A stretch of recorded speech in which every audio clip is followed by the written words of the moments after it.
ஆன்மீக பூமியான புதுச்சேரியில கருவடிக்குப்பம் கிழக்கு கடற்கரை சாலை சிவாஜி சிலை பக்கத்துல ஸ்ரீமத் குரு சித்தானந்த சுவாமி கோவில் அமைஞ்சிருக்கு. சுவாமி சித்தானந்தர் கடலூர் வண்டிப்பாளையத்துல பிறந்தார். அவரோட தாயார் பூ வியாபாரம் செஞ்சுட்டு வந்தார்.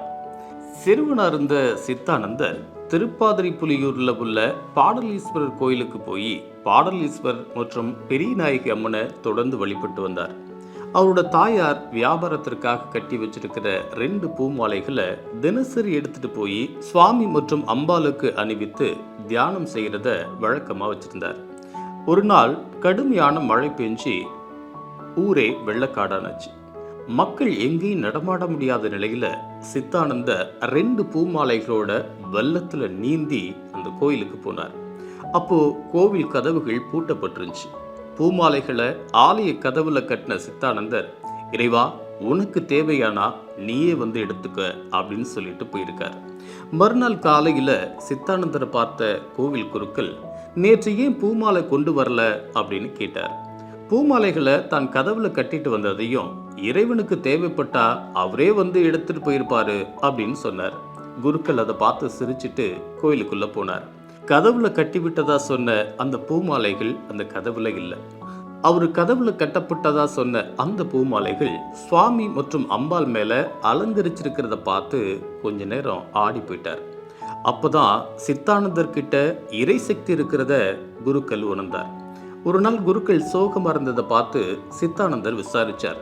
தன்னோட மகளுக்கு வரன் அமையலையே அப்படின்னு குருக்கள் தன்னோட சோகத்தை அவர்கிட்ட பகிர்ந்துகிட்டார். குறிப்பிட்ட திசையில வரன் அமையும், குறிப்பிட்ட மாதத்துல திருமணம் நடக்கும், கவலைப்படாதீங்கன்னு சொல்லி சித்தானந்தர் சொல்லியிருக்கார். அவர் சொன்னது மாதிரியே அவரோட மகளுக்கு திருமணம் நடந்துச்சு. அதுக்கப்புறமா சித்தானந்தர குருக்கள் பரிபூரணமா நம்ப ஆரம்பிச்சார். கோவிலுக்கு வரும் பக்தர்கள் எல்லாத்தையும் சித்தானந்தர்கிட்ட ஆசி பெறுமாறு குருக்கள் சொல்றார். சித்தானந்தரோட கைப்பட்டதுமே தீராத வியாதிகள் எல்லாம் தீர்ந்து போகுது. அவரோட வாக்குகள் பலிக்க ஆரம்பிக்குது. சித்தானந்தரோட அருளால அவரோட புகழ் பல இடங்கள்ல பரவுது. சித்தானந்தருக்கு திருமண பருவம் வர்றப்ப பெண் பார்க்க அவரோட பெற்றோர்கள் முடிவு பண்றாங்க. ஆனா தனக்கு திருமணத்துல நாட்டம் இல்லைன்னு சித்தானந்தர் சொல்லிடுறார்.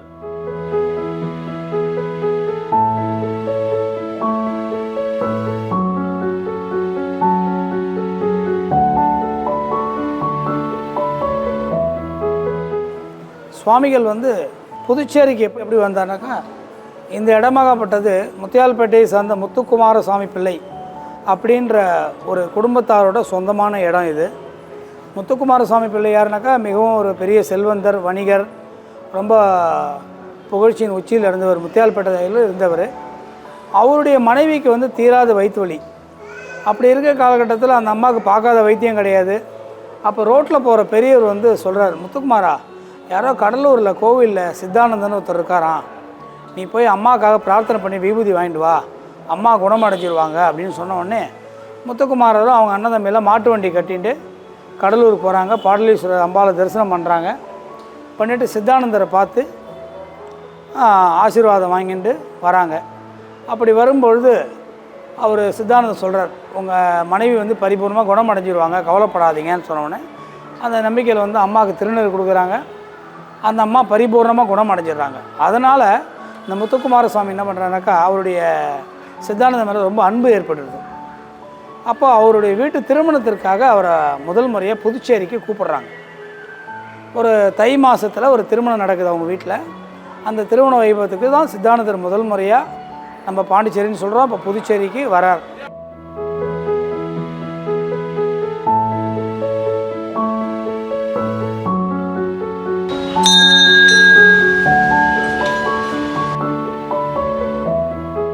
திருமணத்திற்கு வந்திருந்த சித்தானந்த சுவாமிகள் தம்பதியோட வேண்டுகோளை ஏற்று முத்துக்குமார சுவாமியோட வீட்டிலேயே தங்கி தன்னோட ஆன்ம ஞானத்தை மேற்கொள்றார். சுவாமிகளோட அருளை கேள்விப்பட்டு பல்வேறு பகுதி மக்கள் திரண்டு ஆசி பெற்றுட்டு போறாங்க. முத்தியால்பேட்டையில வசிச்சுட்டு வந்த முத்தைய முதலியார், சொக்கலிங்க முதலியார் மாதிரியானவங்க சுவாமிகள் மேல தீராத பக்தியோட பூஜித்துட்டு வராங்க. ஒரு முறை முத்தையா முதலியாரோட மனைவி பிரசவ வலியால துடிக்கிறாங்க. உடனே அவர் சுவாமிகள்கிட்ட ஓடி வரார். சுவாமிகள்கிட்ட அவர் முறையிடுறதுக்கு முன்னாடியே, கவலைப்படாத, உனக்கு ஆனந்தம் தரும் ஆனந்தன் பிறந்து விட்டான், போய் பார் அப்படின்னு சித்தானந்தர் ஆசீர்வாதம் பண்ணி அனுப்புறார். அவர் வீட்டுக்கு போய் பார்க்குறாரு. அங்க தாயும் சேயும் நலமா இருக்கிறத பார்த்து மகிழ்ச்சி அடைகிறார். சுவாமிகளோட ஞான வாக்குப்படியே நடந்ததை கண்டு பூரிப்படைகிறார்.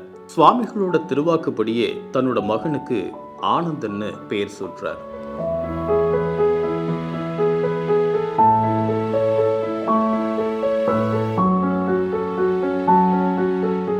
இந்த முத்துக்குமாரர் என்ன பண்ணுறாருனாக்கா, சுவாமி வாங்க, நம்மளுக்கு நிறைய இடம் இருக்குது, நம்மளுடைய நிலங்கள்லாம் இருக்குது, வாங்க உங்களுக்கு ஐசிஎம் தோட்டம் தெருவெல்லாம் இருக்குது, சுற்றி காமிக்கிறேன்னு சொல்லிட்டு அழைச்சிட்டு வராங்க. இப்போ நாம் நின்று பேசிட்டு இருக்க இடம் பார்த்திங்கன்னா ரொம்ப அடர்ந்த காடாக, பட்டாம்பூச்சிகள் பறந்து, சிட்டுக்குருவி பறந்து, ரொம்ப ரம்மியமான அடர்ந்த காடாக இருந்தது. இப்போ தான் ஒரு புதுசாக கொஞ்சம் பில்டிங்லாம் வந்திருக்கு. ஒரு கிட்டத்தட்ட 25 வருஷத்துக்கு முன்னாடி, இப்போ சொல்கிறேன் நான், 1980களிலே ரொம்ப ரொம்ப காடாக இருந்த இடம் தான் இது. இப்போ தான் கொஞ்சம் கால மாற்றத்திற்கு அப்போ பில்டிங் வந்திருக்கு. அப்போது இது நடந்தது, நான் அந்த திருமணம் நடந்தது பார்த்தீங்கன்னா 1800களில். அப்போ இன்னும் எவ்வளோ காடாக இருந்திருக்கும் யோசிச்சு பாருங்கள். சுவாமிக்கு வந்து இந்த இடத்த சுற்றி காட்டும்போது இந்த தோட்டத்துக்கு வர்றார் அவர். முத்துக்குமாரா, இந்த இடம் ரொம்ப எனக்கு பிடிச்சிருக்கு, எனக்கு இங்கே தான் நீங்கள் ஜீவசமாதி பண்ணணும்னு சுவாமியே வந்து ஆசைப்படுறாரு. அப்போ முத்துக்குமாரர் என்ன பண்ணுறாரு, சுவாமி நீங்கள் சொல்கிற மாதிரியே செய்கிறோன்னு சொன்னோடனே அப்போ சுவாமியே வந்து ஒரு தேதி நிர்ணயம் பண்ணுறார். எப்போனாக்கா, திருமணம் நடக்கிறது தை மாதத்தில், ஹேவிளிம்பி ஆண்டு, சரிங்களா, தமிழ் வருஷம் பேர் வந்து ஹேவிளிம்பின்னு சொல்லுவோம். அந்த வருடத்தில் வைகாசி மாதம் 15ஆம் தேதி, வைகாசி மாதம் 15ஆம் தேதி எனக்கு இங்கே ஜீவசமாதி அடையணும், அதை வந்து குரு பூஜைன்ற பேரில் நீங்கள் கொண்டாடணும்னு சொல்கிறார். அப்படி இருக்கும்பொழுது அதே மாதிரி முத்துக்குமாரருடைய குடும்பத்தார் அனைவரும் சேர்ந்து, ஊர் மக்கள்லாம் சேர்ந்து, பக்தர்கள்லாம் சேர்ந்து அவருக்கு ஜீவசமாதி கொடுத்தாங்க. அதன் பிறகு வருகின்ற எல்லா வைகாசி மாதம் 15ஆம் தேதியும் இங்கே குரு பூஜைன்ற பேரில் மிக விமர்சையாக விழா நடந்துட்டுருக்கு. இந்த குரு பூஜை வைபவன்றது என்றைக்குனாக்கா, இவர் ஜீவசமாதி அடைந்த நாள் வந்து 1837ஆம் ஆண்டு ஹேவிளம்பி வருஷம் வைகாசி மாதம் 15ஆம் தேதி. இதுதான் வரலாற்றில் அந்த புக்கில் குறிப்பிட்டிருக்காங்க. ஒரு சில ஜீவசமாதிகளில் திதியோ நட்சத்திரமோ இருக்கும், இங்கே அது கிடையாது, தமிழ் தேதி மட்டும்தான் கணக்கு. அதனால் வைகாசி 15ஆம் தேதி இங்கே குரு பூஜை எல்லா வருடமும் மிக சிறப்பாக நடந்துட்டுருக்கு. அன்றைக்கி வந்து ஒரு 100 பேர் வடை பாயசத்தோடு சாப்பிட்ருப்பாங்க, விருந்து போட்டிருப்பாங்க, அன்றைக்கி வந்து அன்னதானம் கொடுத்துருப்பாங்க. இன்றைக்கி கால மாற்றம், வளர்ச்சி, அதனால் இன்றைக்கி வந்து பார்த்திங்கன்னா ஒரு 7000லேருந்து 10,000 பேர் வரைக்கும் அன்னதானம் சாப்பிட்றாங்க. விழாவும் ரொம்ப விமர்சையாக நடக்குது. எல்லாருடைய பக்தர்கள் ஒத்துழைப்பு, அரங்காவல்துறை ஒத்துழைப்பு எல்லாமே இருக்குது இதில்.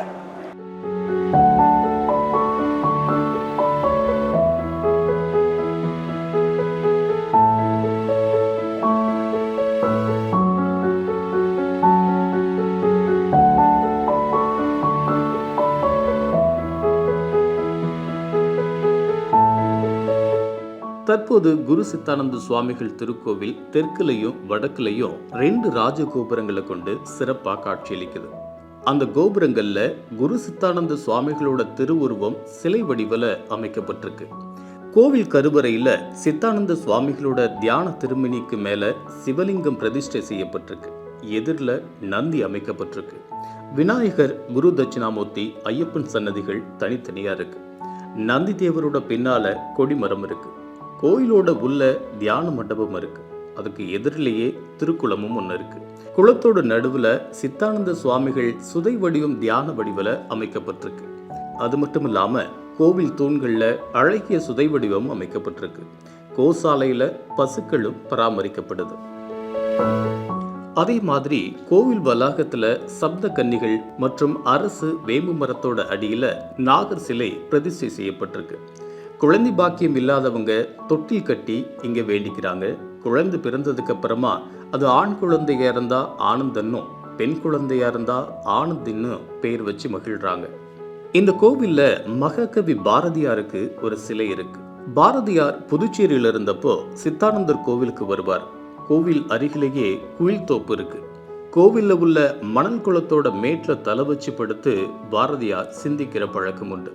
அப்படி உருவானது தான் இந்த குயில் பாட்டு. அந்த நினைவாக தான் பாரதியாருக்கு இந்த கோவில்ல சிலை வைக்கப்பட்டிருக்கு.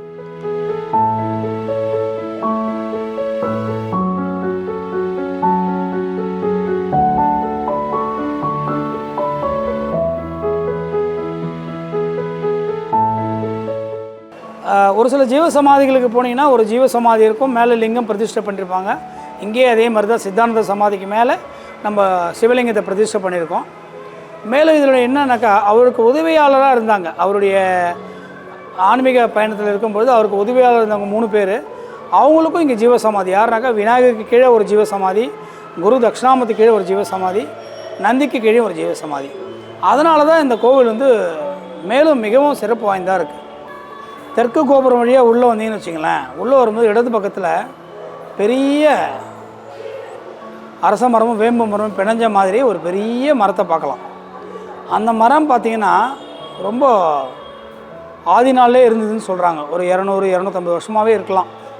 அதில் பார்த்திங்கன்னா பிரதி மாதம் அமாவாசை தோறும் பௌர்ணமி தோறும் ஒரு பெரிய நாகம் இருக்கிறதாகவும் அது வந்து ஒரு வளம் வந்துட்டு திரும்ப மேலே போகிறதா சொல்கிறாங்க. வரலாறு புக்கில் இருக்குது அப்படி தான். ஆனால் இன்றைக்கும் எல்லோரும் நம்புகிறோம். அதேமாதிரி இங்கே சோமவாரத்தில் வரக்கூடிய அமாவாசை, திங்கட்கிழமை வரக்கூடிய அமாவாசையில் திருமணமாகாத கன்னி பெண்கள் மற்றும் குழந்தை பேர் வேண்டியும் எல்லோரும் என்ன பண்ணுவாங்க, மஞ்சள் கயிறு பிடிச்சி 108 பிரதட்சணம் பண்ணி அதை வழிபாடு பண்ணுறது ரொம்ப விசேஷம். அது அந்த பிரதட்சண அமாவாசைன்னு சொல்லுவோம். அதை திங்கட்கிழமை வரக்கூடிய அமாவாசை மட்டும் அந்த வழிபாடு உண்டு. அது வருடத்தில் ஒரு 2 தடவை இல்லை 3 தடவை வரலாம். இது தொடர்ந்து நடந்துகிட்ருக்கீங்க. மேலும் இங்கே இந்த திருமண தடைக்கும் குழந்தை பாக்கியத்துக்கும் இங்கே ஒரு சிறப்பு பரிகாரம் நம்ம கோவிலில் பண்ணுறோம். என்னென்னு பார்த்தீங்கன்னா, திங்கட்கிழமையில் தேங்காய் உடைத்து அந்த 2 முடியிலும் நல்லெண்ணெய் தீபம் போடணும். நம்ம விநாயகருக்கு அர்ச்சனை. இது வந்து 9 வாரம் நாங்கள் பண்ண சொல்கிறோம். இது வந்து இப்போ ரொம்ப பூர்வீகமாக பண்ணுறாங்க, ஆதி நாள்லேருந்தே பண்ணிட்டுருக்காங்க. அது பண்ணும்போது என்ன ஆகுதுனாக்கா, கண்டிப்பாக அந்த 9 வாரம் பூர்த்தி ஆன உடனேயே 10வது வாரமே பத்திரிக்கை அடிக்கக்கூடிய சூழ்நிலை ஏற்படுது. திருமணத்துக்கு ஒரு நல்ல கைகூடலான பலன் இது. அதுமாதிரி குழந்தை பாக்கியத்துக்கு பார்க்குறோம். இப்போ எங்களுடைய காலகட்டம், இப்போ எனக்கு பார்த்தீங்கன்னா வயசு சின்ன வயசு தான். எனக்கு தெரிஞ்சே நானே ஒரு 300லேருந்து 500 கல்யாண பத்திரிக்கை பார்த்துட்டேன். அப்போனா நீங்கள் தெரிஞ்சுக்கணும் முன்னாடி இருந்தவங்களாம் எவ்வளோ பார்த்துருப்பாங்கன்னு சொல்லிட்டு. இது வந்து நாங்கள் கண்கூடாக பார்க்குறோம். நிறைய பேர் சொல்கிறது, சுவாமி நீங்கள் இந்த பரிகாரம் சொன்னீங்க, செஞ்சேன், என் பொண்ணு மாரி குழந்தை பாக்கியம் உண்டாக்கிடுது. ஒருத்தவங்க ரெகுலராக வரவங்க நான் சொன்னேன், அந்த அம்மாவுக்கு வந்து அவங்க கனடாவில் இருக்காங்க, அவங்களுக்கு குழந்தை பிறந்து இந்த அம்மா போனாங்க. போயிட்டு அவங்க மாப்பிள்ளைகிட்ட ஃபோன் கொடுத்து சொல்கிறாங்க, எனக்கு அவர் கூப்பிட்றாரு என்ன, சுவாமி நீங்கள் வரணும், நான் டிக்கெட்லாம் கொடுக்குறேன், இதை வந்து நீங்கள் ஆசீர்வாதம் பண்ணணும். ஏன்னா அது வந்து ஒரு பெருமை தான் எங்களுக்கு. பட் சுவாமியோட அருள் தான் அது. இந்த மாதிரி நிறையா இருக்குது. ஒரு பக்தர்களையும் கண் கூட பார்க்குறோம். திருமண பாக்கியமும் சரி, குழந்தை பாக்கியமும் சரி கண் கூட நடக்குது. எல்லோரும் வாங்க, க்ஷேமமாக இருக்கும்.